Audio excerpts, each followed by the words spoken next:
April 2014. Oakland, California in the United States of America, home to 23-year-old Kimberly Robertson. Kimberly Robertson was originally from Texas, growing up in Dallas. After going to Kimball High School, she graduated from ITT Technical Institute in DeSoto in December of 2013. She then relocated to Oakland with her 2-year-old daughter. Kimberly was at Heald College in San Francisco and was part of the criminal justice program. Kimberly was fun and outgoing and utterly devoted to her little girl. Kimberly's life had seen its fair share of tragedy. When she was just 2 years old, her mother had been shot and murdered by her boyfriend, and Kimberly later moved to Oakland with the determination that she was going to give her child the best start in life possible. Friday, the 4th of April 2014. Kimberly had spent the day having her hair and nails done and headed over to her sister's place as she got ready to go out with her boyfriend. Her sister Marquita was looking after her daughter, and Kimberly was in a great mood and excited to enjoy her evening. She headed out the door and set off to go and have fun. Saturday, the 5th of April 2014, 6:40 a.m. The 1900 block of 3rd Avenue. Outside of the FM Smith Recreation Centre, a body was found by a passing cyclist. Oakland police were dispatched and the Oakland Fire Department and paramedics soon arrived too. They fought hard to try and save the woman, but sadly there was nothing that could be done, and she was pronounced dead at the scene. Not far from her body, a sweater was found, which was bagged up and taken away as evidence, as was a receipt for garden supplies.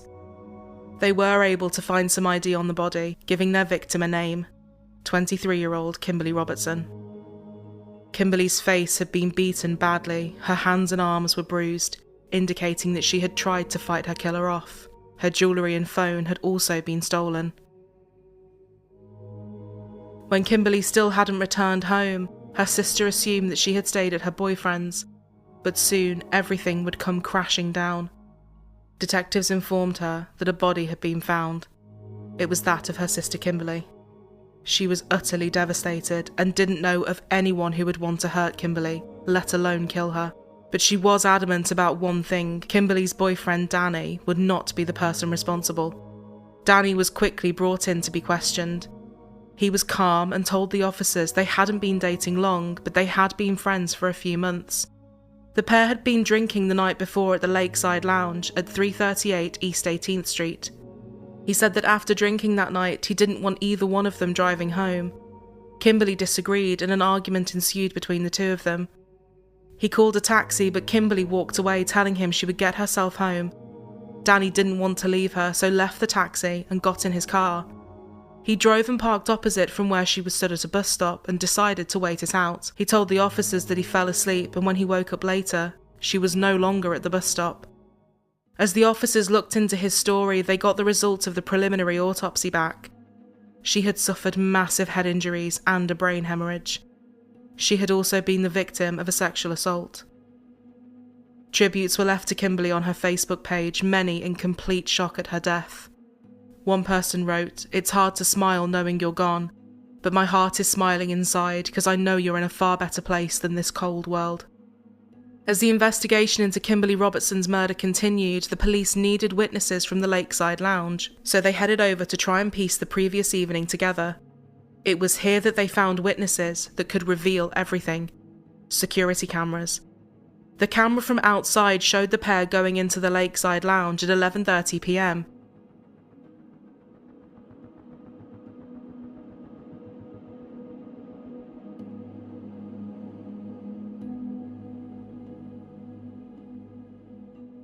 The pair didn't speak and barely even acknowledged one another.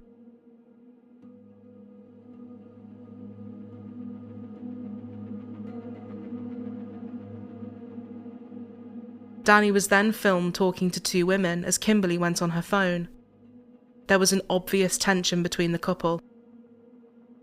More footage captured them as they walked through the club.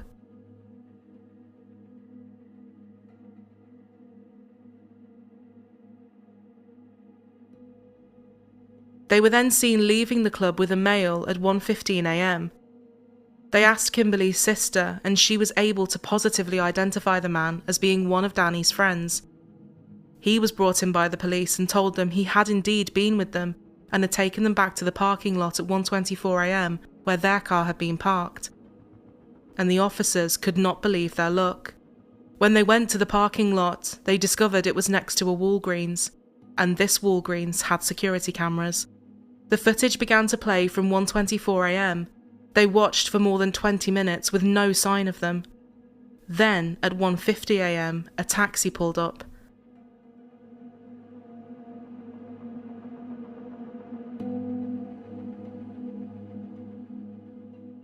Danny was seen getting in, and then Kimberly walked up to the vehicle and got into the passenger side.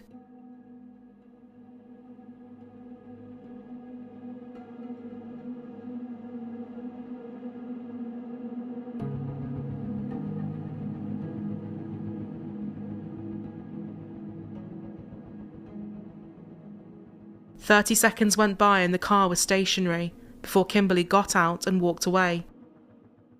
The taxi then drove off with Danny.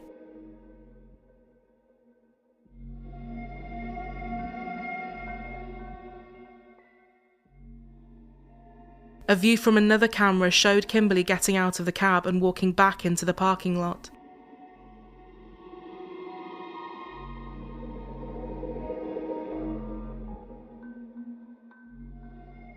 One minute later, the taxi came back. It wasn't clear what was happening, but the police believed that Danny was scanning the parking lot to try and find her.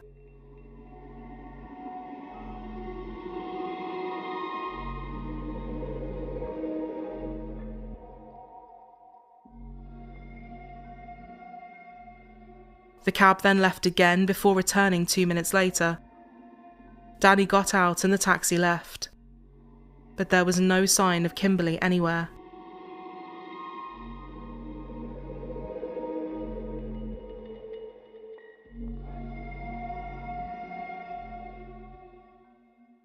Just after 2 a.m, the camera caught something. Leaving the parking lot was a black SUV. It was Danny. His story was checking out.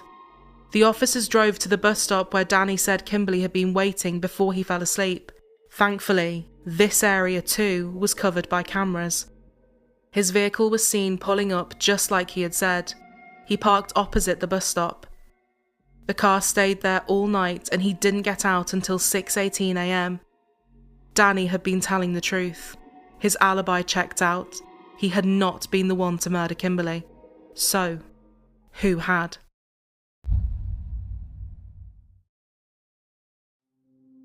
The CCTV from the bank that covered Danny's SUV that night also picked up the reflection of the bus stop, and Kimberly could just about be made out.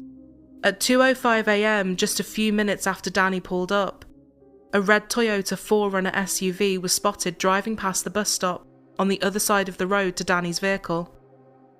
It then turned around and drove back down the road.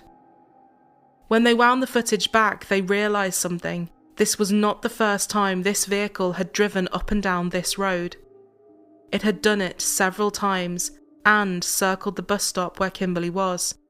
This was very unusual and concerning behaviour from the driver. Then the reflection of the bus stop seen on the footage showed something truly disturbing. The car had stopped at the bus stop and someone stood there was seen talking to the driver before getting in. The car then did a U-turn and drove back past Danny's car, showing someone in the passenger seat. The police had a horrible feeling it was Kimberly.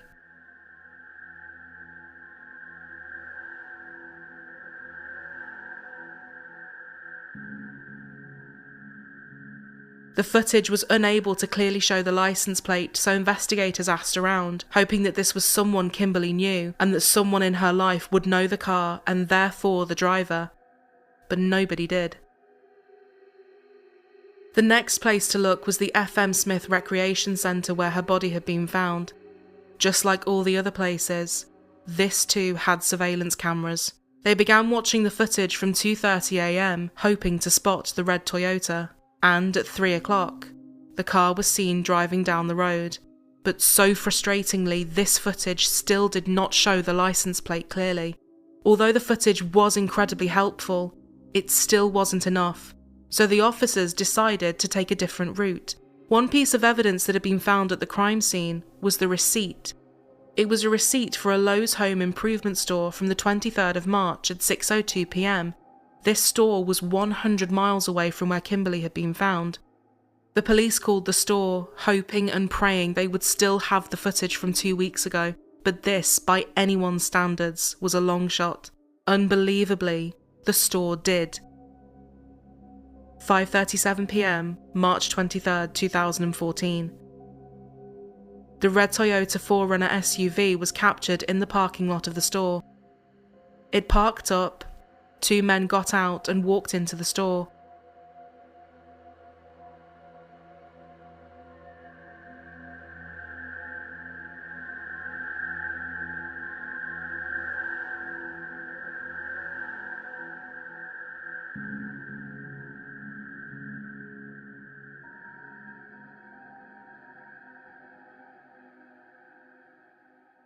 Footage from the checkout had showed that the goods had been paid for by card. This card was traced to a 53-year-old woman, meaning it was potentially stolen. Records showed that the card had been used just 3 hours later at a fast food restaurant. As the red Toyota 4Runner pulled in, they finally had an image of the driver. But much to the frustration of the police, the license plate was still too blurry. But then the fast food worker at the restaurant told them they could pull up footage from the rear camera, which was clearer. And there it was, the license plate. It was traced to a man living in Oakland. His name was Prince Cheche, but he went by Frank. He was originally from Ghana and had moved to Oakland in 2007. He was 41 years old, sold clothes at local farmers markets, was married, and a father of 3. Checks soon revealed that the passenger had actually been in custody when Kimberly was killed, so he was instantly ruled out. All eyes were now on Frank. They needed to prove that he was the man responsible for Kimberly's rape and murder, so using undercover cameras, they took flyers around his neighbourhood and asked people for information. They then knocked on apartment 8, Frank's door. They told him they were in the neighbourhood and investigating the recent murder of a young woman. The officer showed him a flyer and asked if he had seen the woman before, or knew her at all. Bearing in mind the officers already knew that she had been in his car. He looked at the flyer and said no, he didn't know her, and he hadn't seen her in the area. They told him that should he remember anything or recall seeing her, he needed to contact the Oakland Police Department. The officer double-checked the man's name, and he confirmed who he was. He was the man in the footage. His denial that he even knew her when they knew she had been in his car finally gave the officers enough to place him under arrest. He was taken in to be interviewed, 5 days after her body was found. He now had to explain himself. Why had he been suspiciously driving around on the night Kimberly was killed? In his interview, he told the officers that he had been having a stressful moment with his wife. It had been going on for some time, and it had resulted in him not wanting to be at the house much, choosing instead to stay away. "You've never seen her before?" the officer asked. I don't remember. She had a long wig, she had a long weave on, you know. I don't remember her face." Then his story would suddenly change. He admitted he had met her before, and given her a ride that night. "I gave her a ride, you know." He said that the pair did have sexual contact as she had offered to sleep with him for money, but he said he dropped her off and drove away, and denied having anything to do with her murder. As his story had now changed, and given what they knew about the manner of her death, he was officially charged with murder and the special circumstance of committing a murder during a rape. Then finally more evidence would come in that would strengthen their case. His DNA was a match to the semen found on her body. He was held without bond in the Santa Rita jail, and before long it was time for him to go on trial.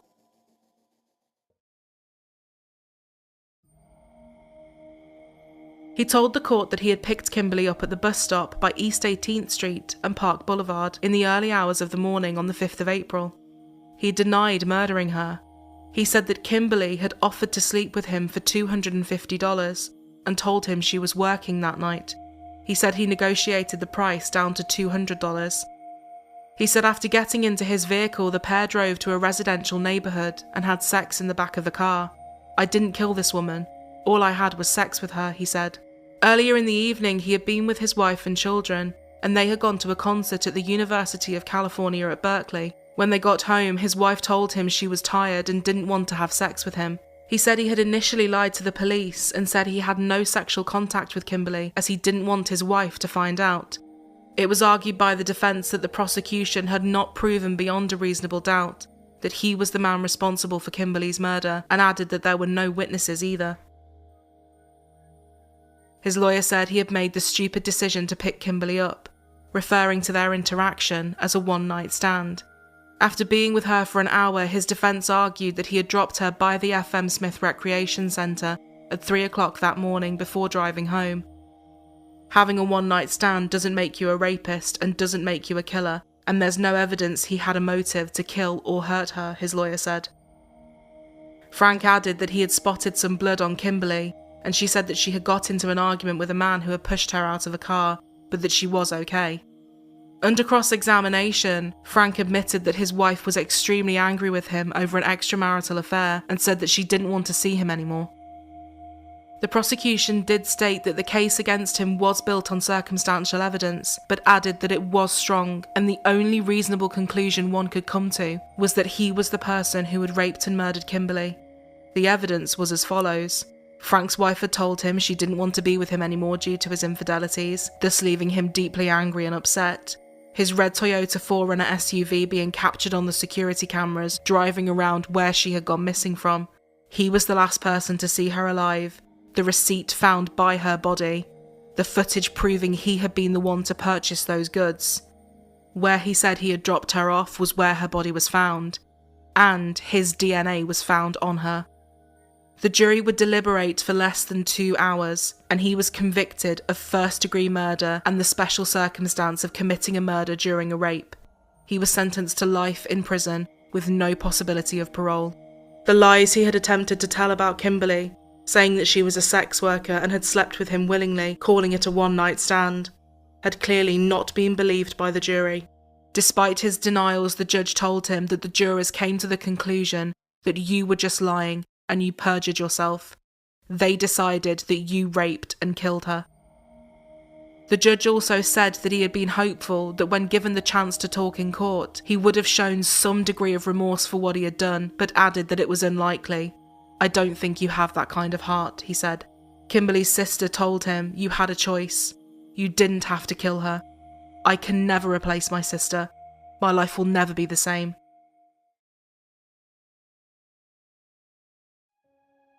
It's hard to imagine what Kimberly Robertson must have gone through in her last moments, and the impact caused in the aftermath of her death is truly difficult to fully comprehend. Knowing that her child will have to grow up without her mother, just as she had, due to the appalling and depraved actions of another, is heartbreaking to think about. Kimberly Robertson was a fun, outgoing, happy woman with her whole life ahead of her, a life that, without question, was filled with endless promise and opportunity.